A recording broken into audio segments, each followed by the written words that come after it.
Right, ನಮ್ಮ ಜೊತೆ ಇವತ್ತು 3 ಜನ ರಿಪೋರ್ಟರ್ಸ್ ಇದ್ದಾರೆ. ಬೇರೆ ಬೇರೆ ಸುದ್ದಿಗಳಿಗೆ ಸಂಬಂಧಪಟ್ಟಂತೆ ಮಾಹಿತಿಯನ್ನು ಕೊಡೋದಕ್ಕೆ ಮುನಿರತ್ನ ನಿವಾಸದಿಂದ ದೀಪ್ತಿ ತೋಳ್ಪಾಡಿ ನಮ್ಮ ಜೊತೆ ಕನೆಕ್ಟ್ ಆಗಿದ್ದಾರೆ. ಹಾಗೆಯೇ ಅಶೋಕ್ ನಗರದಿಂದ ಧ್ರುವ ಕನೆಕ್ಟ್ ಆಗಿದ್ದಾರೆ. ಮುನಿರತ್ನ ಕೇಸ್ ಫಾಲೋ ಅಪ್ ಮಾಡ್ತಾ ಇರೋರು. ಹಾಗೆಯೇ ದರ್ಶನ್ ವಿಚಾರಕ್ಕೆ ಸಂಬಂಧಪಟ್ಟಂತೆ ಬಳ್ಳಾರಿಯಿಂದ ರೇಣುಕಾರಾಧ್ಯ ನಮ್ಮ ಜೊತೆ ಲೈವ್ ಅಲ್ಲಿ ಜಾಯಿನ್ ಆಗ್ತಾರೆ. ನಿಮ್ಮೆಲ್ಲರೂ ಕೂಡ ನಿಮ್ಮ ಸುದ್ದಿಗಳು ಬಂದಾಗ ಸಂಪರ್ಕಿಸ್ತೀವಿ. Very good morning to you all. ಅದಕ್ಕಿಂತ ಮುಂಚೆ ಶ್ರುತಿ ನೋಡ್ಬಿಡೋಣ. ಶಾಸಕ ಮುನಿರತ್ನಗೆ ಜಾತಿ ನಿಂದನೆಯೇ ಸಂಕಷ್ಟ ಆಗಿದೆ. ಇವತ್ತು ವಾಯ್ಸ್ ಸ್ಯಾಂಪಲ್ ಪಡೆಯಲಿದ್ದಾರಂತೆ ಪೊಲೀಸರು. ಮುನಿರತ್ನರದ್ದು ಎನ್ನಲಾಗಿರುವಂತಹ ಆಡಿಯೋ ಫುಲ್ ವೈರಲ್ ಆಗ್ತಾ ಇದೆ. ಹೀಗಾಗಿ ವಾಯ್ಸ್ ಸ್ಯಾಂಪಲ್ ಪಡೆದು FSLಗೆ ಅದನ್ನ ರವಾನೆ ಮಾಡಲಾಗುತ್ತೆ. ಕಾರಣ ಇಷ್ಟೇ, ಅದು ಮುನಿರತ್ನ ಅವರ ಧ್ವನಿ ಹೌದಾ ಅಲ್ವಾ ಅದನ್ನ ದೃಢಪಡಿಸಬೇಕು ಅಂದ್ರೆ FSLಗೆ ಅದನ್ನ ರವಾನೆ ಕೂಡ ಮಾಡಬೇಕಾಗುತ್ತೆ. ಇನ್ಯಾರಿಗಾದ್ರೂ ಬೆದರಿಕೆ ಹಾಕಿದ್ದಾರಾ ಅನ್ನೋದ್ರ ಬಗ್ಗೆ ಕೂಡ ಇವತ್ತು ವಿಚಾರಣೆ ಆಗುತ್ತಂತೆ. ಪ್ರಮುಖವಾಗಿ ಲಂಚ, ಮತ್ತೊಂದು ಜಾತಿ ನಿಂದನೆ, ಹೆಣ್ಣು ಮಕ್ಕಳ ಬಗ್ಗೆ ಅಸಭ್ಯವಾಗಿ ಮಾತನಾಡಿದ್ದಾನೆ ಅನ್ನುವಂತಹ ವಿಚಾರ, ಇದೆಲ್ಲವೂ ಕೂಡ ಮುಳುವಾಗ್ತಾ ಇದೆ. ಬಿಜೆಪಿ ನಾಯಕರ ವಾದ ಏನ್ ಗೊತ್ತಾ, ಅಟ್ರಾಸಿಟಿ ಕೇಸ್ ಏನೋ ದಾಖಲಾಯಿತು, ಬಟ್ ನಾವು ಕಾನೂನು ಪ್ರಕಾರ ಗಮನಿಸೋದಾದ್ರೆ ಕೇಸ್ ದಾಖಲಾಗ್ತಾ ಇದ್ದಂತೆ ಒಂದು ನೋಟಿಸ್ ಕೊಡಬೇಕಾಗಿತ್ತು ಶಾಸಕರಿಗೆ ಅಂತ. ನೋಟಿಸ್ ಕೊಟ್ಟು ಇಲ್ಲಪ್ಪ ಬನ್ನಿ ವಿಚಾರಣೆಗೆ ಅಂತ ಹೇಳಬೇಕಾಗಿತ್ತು. ಬಟ್ ಯಾವ ನಿಯಮಗಳನ್ನ ಕೂಡ ಪೊಲೀಸರು ಇಲ್ಲಿ ಪಾಲನೆ ಮಾಡಿಲ್ಲ. ಹಾಗಾಗಿ ಇದು ರಾಜಕೀಯ ಪ್ರೇರಿತ ಬಂಧನ ಅನ್ನುವಂತಹ ವಿಚಾರವನ್ನ ಬಿಜೆಪಿ ನಾಯಕರು ಪ್ರಸ್ತಾಪ ಮಾಡ್ತಿದ್ದಾರೆ. ಅದರಲ್ಲಿ ಪ್ರಮುಖವಾಗಿ ಆರಕ್ಷವ್ ರೈಟ್, ರಾಜಕೀಯದವ್ರು ಏನ್ ಹೇಳಿದ್ರೇನ್ರಿ ಮುನಿರತ್ನ ಅವ್ರಿಗೆ ಕೆಟ್ಟದಾಗ ಮಾತಾಡಿ ಅಂತ, ಬಾಯಿ ಬಂದಾಗ ಮಾತಾಡಿ, ಅಥವಾ ಅಧಿಕಾರಿಗಳ ಸಂಬಂಧ ಇರೋದು, ಗುತ್ತಿಗೆದಾರರ ಸಂಬಂಧ ಇರೋದು. ಹೌದು, ಒಂದ್ ವೇಳೆ ಆಡಿಯೋ ಇವ್ರದ್ದಲ್ಲ ಅಂತಂದ್ರೆ ಅವ್ರಿಗೆ ಡಿಫೆಮೇಷನ್ ಹಾಕೋ ಎಲ್ಲ ಸಾಧ್ಯತೆಗಳು ಇದೆ. ಹಾಗೇನೆ ಅವ್ರು ಬೇಕಾದಷ್ಟು ಕಾನೂನು ಕ್ರಮ ತಗೋಬಹುದು ರೀ.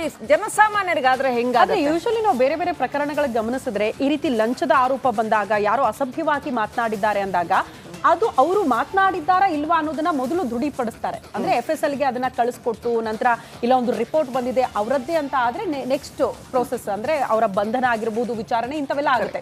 ಬಟ್ ಮುನಿರತ್ನ ಅವ್ರ ವಿಚಾರದಲ್ಲಿ ಅದು ಯಾವುದು ಕೂಡ ಪಾಲನೆ ಆಗ್ಲಿಲ್ವಲ್ಲ ಅನ್ನೋದು. ಇನ್ಫ್ಯಾಕ್ಟ್ ಒನ್ಸ್ ಅವರು ವಿಚಾರಣೆ ಶುರು ಮಾಡಿದ ತಕ್ಷಣ FSL ಕಳಿಸ್ತಾರೆ. ಬಟ್ ಮುನಿರತ್ನ ಬಂದು ಶ್ರುತಿ ನಮ್ಗೆಲ್ಲ ಗೊತ್ತಿರೋ ಹಾಗೆ ಈಸ್ ಅನ್ MLA. ಹೌದು, ಯಾರೊಬ್ರು ಆರ್ಡಿನರಿ ಜನಗಳಿಗೆ ಹೀಗಾಯ್ತು ಅಂತಂದ್ರೆ ಅವ್ರು ಬಿಡ್ತಾರ? ಈಗ ನಿಮ್ಗೆ ಯಾರೋ ಬಂದು ಇದು ಒಂದು ಫೇಕ್ ಆಡಿಯೋ ಬಿಟ್ಬಿಟ್ಟು ಇದು ನಿಮ್ದೆ ಅಂತ ಹೇಳಿ ಸುಮ್ನೆ ಬಿಡ್ತೀವ? ತಕ್ಷಣ ಕೋರ್ಟ್ ಮೆಟ್ಲ ಹತ್ತಿ ಅದ್ ಹೆಂಗ್ರಿ ನೀವು ನಂದಲ್ಲ ಅದು ಆಡಿಯೋ ಅಂತ ಅದಕ್ಕೆ ಏನ್ ಬೇಕೋ ಅದನ್ನೆಲ್ಲ ಮಾಡಿ ಪ್ರೂವ್ ಮಾಡ್ತೀವಿ ಹಂಗಿದ್ರೆ ಒಂದ್ ವೇಳೆ. ಹೌದು. ಸೊ ಈಗ ಮುನಿರತ್ನ ಏನ್ ಮಾಡ್ತಾರೆ ಅನ್ನೋದು ನಿಜಕ್ಕೂ ಕುತೂಹಲ. ಇತ್ತೀಚೆಗೆ ಒಂದು ಗಮನಿಸ್ತಾ ಇದ್ವಿ ಶ್ರುತಿ, ಅದು ದರ್ಶನ್ ಪ್ರಕರಣ ಇರ್ಬೋದು, ಅನಂತರದ ವಾಲ್ಮೀಕಿ ಹಗರಣದ ನಾಗೇಂದ್ರ ಅವರ ಪ್ರಕರಣ ಇರ್ಬೋದು. ಪ್ರಭಾವಶಾಲಿ ಆದ ತಕ್ಷಣ ನಾವು ಏನ್ ಬೇಕಾದ್ರೂ ಮಾಡಿ ತಪ್ಪಿಸ್ಕೊಂಡ್ ಬಿಡ್ಬೋದು ಅಂತ ಹೇಳಕ್ಕಾಗಲ್ಲ. That's one thing, one good thing we are pointing out in Siddaramaiah government. ಏನಂತಂದ್ರೆ ಪ್ರಭಾವಶಾಲಿ ಆಗಿದ್ರು ಕೂಡ ಪೊಲೀಸರು ಒಳಗೆ ಹಾಕ್ತಾರೆ. ಸೊ ಆ ವಿಚಾರದಲ್ಲಿ ಕರ್ನಾಟಕ ಪೊಲೀಸ್ನ ಅಪ್ರಿಷಿಯೇಟ್ ಮಾಡಬೇಕು. ಪಾಪ ಯಾವಾಗಲೂ ನಾವು ಅವ್ರನ್ನ ಬೈತಾ ಇರ್ತೀವಿ, ಬಟ್ ಇದಕ್ಕೆ ನಾವು ಅಪ್ರಿಷಿಯೇಟ್ ಮಾಡಬೇಕು. ಮುಖ್ಯಮಂತ್ರಿಗಳಿಗೆ ಕಂಪ್ಲೇಂಟ್ ಕೊಟ್ಟ 10 ನಿಮಿಷದಲ್ಲಿ ಮುನಿರತ್ನ ಖಾಕಿ ಕೈಗೆ ಲಾಕ್ ಆಗ್ತಾರೆ. ಹೇಗೆ ಲಾಕ್ ಆದ್ರು ನೋಡ್ತಾ ಹೋಗೋಣ. ಹೇಗೆ ಖಾಕಿ ಕೈಗೆ ಸಿಕ್ಕಾಕೊಂಡಿದ್ದು ಹೇಗೆ ಮುನಿರತ್ನ ಅಷ್ಟೊಂದು ಪ್ರಭಾವಶಾಲಿ, ಒಂದು ಹಂತದಲ್ಲಿ ಗೌರ್ಮೆಂಟ್ ಬೀಳಿಸೋದ್ರಲ್ಲೇ ಅವ್ರ ಪಾತ್ರ ಇತ್ತು, ಬಹಳ ದೊಡ್ಡ ರೋಲ್ ಇತ್ತು ಅಂತ. ಅಷ್ಟು ಪ್ರಭಾವಶಾಲಿ ಆಗಿರ್ತಕ್ಕಂಥ ಮುನಿರತ್ನ ಖಾಕಿ ಕೈಗೆ ಹೆಂಗ್ ಸಿಕ್ಕಾಕೊಂಡ್ರು? ತಿರುಪತಿಗೆ ಹೊರಟಿದ್ರಂತೆ, ಆದ್ರೆ ತಿರುಪತಿ ತಿಮ್ಮಪ್ಪ ಕಾಪಾಡ್ಲಿಲ್ಲ. ತಿರುಪತಿಗೆ ಹೊರಟಿದ್ದಾಗ ಮುನಿರತ್ನ ಬಂಧನ ಆಯ್ತು. ಡ್ರೈವರ್ ಜೊತೆಗೆ ತಿರುಪತಿಗೆ ಪ್ರಯಾಣ ಮಾಡ್ತಾ ಇದ್ರಂತೆ, ಗನ್ಮ್ಯಾನ್ ಇರ್ಲಿಲ್ಲ ಜೊತೆಗೆ. ಆ ಸಂದರ್ಭದಲ್ಲಿ ಕೋಲಾರ ಪೊಲೀಸರು ಅವರನ್ನ ಬಂಧನ ಮಾಡಿದ್ರು. ಮುನಿರತ್ನ ಅವರನ್ನ ಖಾಕಿ ಮುಲಾಜಿಲ್ದೆ ವಶಕ್ಕೆ ಪಡೆದಿದೆ. ಸೊ ಇನ್ನಷ್ಟು ಅಪ್ಡೇಟ್ ಪಡ್ಕೊಂಡು ನಮ್ಮ ಪ್ರತಿನಿಧಿ ಧ್ರುವ ಕನೆಕ್ಟ್ ಆಗಿದ್ದಾರೆ. ಧ್ರುವ, ಏನ್ ಗೊತ್ತಾ, ಯೂಶುವಲಿ ಮುನಿರತ್ನ ಹಿಂದೆಲ್ಲ ಒಂದಿತ್ತು ಈ ತರ ಮಾಜಿ ಮಂತ್ರಿಗಳಾಗಿದ್ದಂಥವ್ರು ಅಥವಾ ಭಾರಿ ಪ್ರಭಾವಶಾಲಿ ವ್ಯಕ್ತಿ ಅಂದ ತಕ್ಷಣ, ಅದರಲ್ಲೂ ಪೊಲಿಟಿಷಿಯನ್ಸ್ ಅಂದ ತಕ್ಷಣ ಅವರನ್ನ ಅಷ್ಟು ಸುಲಭಕ್ಕೆ ಮುಟ್ಟಕ್ಕಾಗಲ್ಲ, ಅರೆಸ್ಟ್ ಮಾಡೋಕ್ಕಾಗಲ್ಲ, ಎಸ್ಕೇಪ್ ಆಗಿಬಿಡ್ತಾರ ಅಂತ ಬೇಕಾದಷ್ಟು ಪ್ರಕರಣ ನಾವು ನೋಡಿದ್ವಿ. ಬಟ್ ನಿನ್ನೆ ಮುನಿರತ್ನ ಅವರನ್ನ CMಗೆ ಕಂಪ್ಲೇಂಟ್ ಆಗಿ 10 ಮಿನಿಟ್ಸ್ ಅಲ್ಲಿ ಪೊಲೀಸ್ ಅರೆಸ್ಟ್ ಮಾಡ್ತಾರೆ. ಸೊ ಏನೇನು ಆಮೇಲೆ ವಯಾಲಿಕಾವಲಿ ಎದುರುಗಡೆ ಓಹೋಹೋ ಅದೇನು ಹೈ ಡ್ರಾಮಾ, ಅವ್ರ ಬೆಂಬಲಿಗರಂತೆ ಕೂಗಾಡದಂತೆ ಭರ್ಜರಿ ಹೈ ಡ್ರಾಮಾ ನಡೀತು. ಸೊ ಏನೆಲ್ಲ ನಡೀತು ಧ್ರುವ?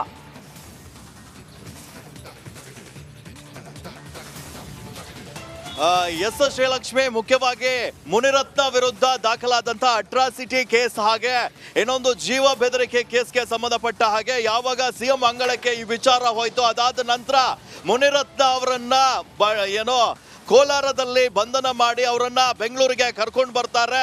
ಮುನಿರತ್ನ ಅವರು ಕೋಲಾರದ ಮಾರ್ಗವಾಗಿ ತಿರುಪತಿಗೆ ಹೋಗ್ತಾ ಇದ್ರು ಎನ್ನುವಂತ ಒಂದು ಮಾಹಿತಿ ಇತ್ತು. ಅವರ ಡ್ರೈವರ್ ಜೊತೆಗೆ ತಿರುಪತಿಗೆ ತೆರಳ್ತಾ ಇರುವಂತಹ ಸಂದರ್ಭದಲ್ಲಿ ಅವರನ್ನ ಪೊಲೀಸರು ವಶಕ್ಕೆ ಪಡೆದು ನೇರವಾಗಿ ಅವರನ್ನ ಒಂದು ಮೆಡಿಕಲ್ ಟೆಸ್ಟ್ಗೆ ಕರ್ಕೊಂಡು ಹೋಗ್ತಾರೆ. ಅದಾದ ನಂತರ ಅಶೋಕ್ ನಗರ ಪೊಲೀಸ್ ಠಾಣೆಗೆ ಕೂಡ ಕರ್ಕೊಂಡು ಬರ್ತಾರೆ. ಅಶೋಕ್ ನಗರ ಪೊಲೀಸ್ ಠಾಣೆಗೆ ಕರ್ಕೊಂಡು ಬಂದ ನಂತರ 10:30 ಸುಮಾರಿಗೆ ರಾತ್ರಿ ಅಶೋಕ್ ನಗರ ಪೊಲೀಸ್ ಠಾಣೆಗೆ ಮುನಿರತ್ನವರನ್ನ ಕರ್ಕೊಂಡು ಬಂದಂತಹ ಪೊಲೀಸರು 1:30 ಅವರನ್ನ ವಿಚಾರಣೆ ಮಾಡ್ತಾರೆ. ಅವರ ವಿರುದ್ಧ ದಾಖಲಾದಂತ 2 ಕೇಸ್ಗೆ ಸಂಬಂಧಪಟ್ಟ ಹಾಗೆ, ಮುಖ್ಯವಾಗಿ ಮೊದಲನೇ ಕೇಸ್ ಅಟ್ರಾಸಿಟಿ ಕೇಸ್ಗೆ ಸಂಬಂಧಪಟ್ಟ ಹಾಗೆ ಶೇಷಾದ್ರಿಪುರನ ACP ಪ್ರಕಾಶ್ ಅವರ ತನಿಖೆಯನ್ನ ಕೂಡ ನಡೆಸ್ತಾರೆ. ಮುಖ್ಯವಾಗಿ ಇಲ್ಲಿ ಅಶೋಕ್ ನಗರ ಸ್ಟೇಷನ್ಗೆ ಕರ್ಕೊಂಡು ಬರೋ ಕಾರಣ ನಿನ್ನೆ ವೈಯಾಲಿ ಕಾವಲ್ ಸ್ಟೇಷನ್ ನಲ್ಲಿ ನಡೆದಂತ ಕೆಲವೊಂದಿಷ್ಟು ಹೈಡ್ರಾಮಾ.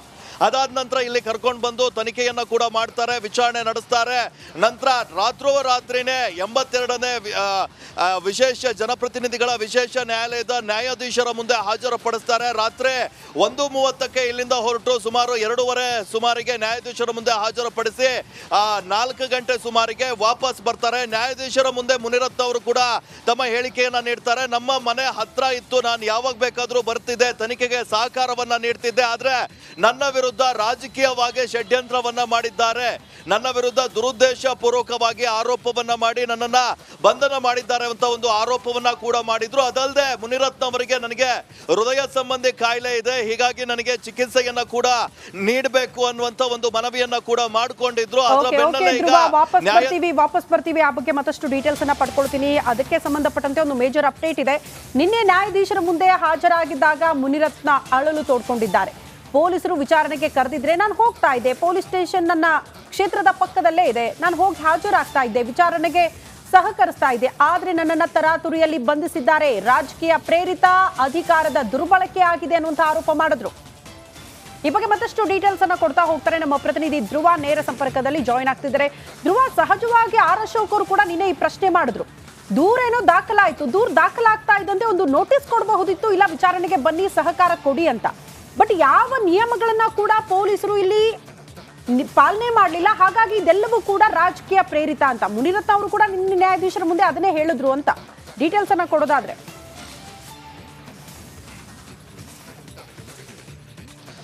ಎಸ್ ಶ್ರೀಲಕ್ಷ್ಮಿ, ಮುಖ್ಯವಾಗಿ ಯಾವಾಗ ಮುನಿರತ್ನ ಅವರ ವಿರುದ್ಧ ಈ ಆರೋಪ ಕೇಳ್ಬಂತು, ಅವರನ್ನ ಯಾವಾಗ ವಶಕ್ಕೆ ಪಡೆದ್ರು ಎನ್ನುವಂತ ಸುದ್ದಿ ಹೊರಬಂತು, ಬಿಜೆಪಿ ವಲಯದಲ್ಲಿ ಹಾಗೆ ಮುನಿರತ್ನ ಬೆಂಬಲಿಗರಲ್ಲಿ ಕೂಡ ಸಾಕಷ್ಟು ಆಕ್ರೋಶಕ್ಕೆ ಕಾರಣವಾಯಿತು. ಮುಖ್ಯವಾಗಿ ಯಾವುದೇ ನೋಟಿಸ್ ಅನ್ನ ನೀಡಿಲ್ಲ.